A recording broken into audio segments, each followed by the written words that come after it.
we invited Michał Bukowski, Enterprise Architect at the Chancellery of the Prime Minister. Their team provides feedback on legal acts on matters of interoperability, enterprise and IT architecture. Mr. Bukowski, we give you the floor to explain to us why it is crucial for policymakers to know and assess the existing and evolving ICT landscape. My name is Michał Bukowski. I work as an enterprise architect in the Chancellery of the Prime Minister of Poland. In Poland, we strongly advise policymakers to make into account the existing ICT landscape of their of other affected organizations. As a matter of fact, we incorporated such a verification in our government procedures and regulations. All central government ICT projects with a budget greater than €1 million are reviewed by the Committee of the Council of Ministers on Digitization. The committee is responsible for ensuring the consistency of key IT projects with the strategic activities of the state. Therefore, it assesses project descriptions for compliance with the state information architecture. Polish approach in this field is consistent with the European Interoperability reference architecture.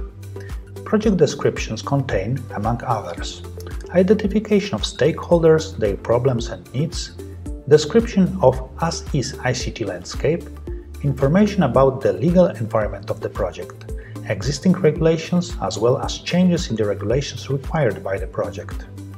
ICT systems cooperation model, taking into account existing, modified and new ICT systems as well as data flows between systems.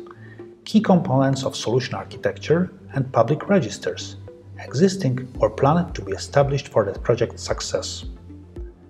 Government project descriptions are compared with our enterprise architecture repository. Repository contain, among others, models of government administration electronic services.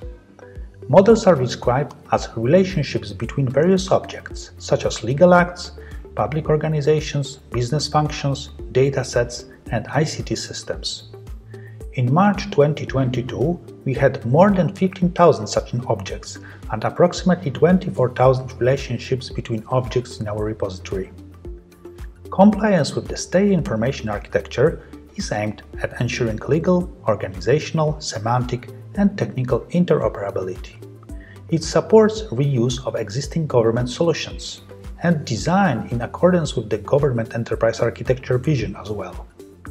Policymakers also receive opinions on the drafts of their digital strategies or legal acts drafts, which are verified for compliance with state information architecture.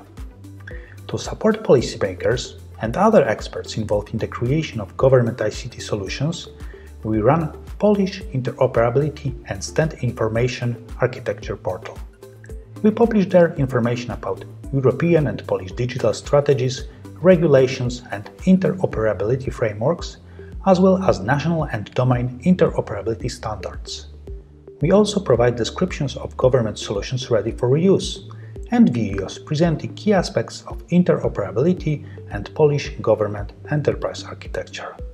Thank you.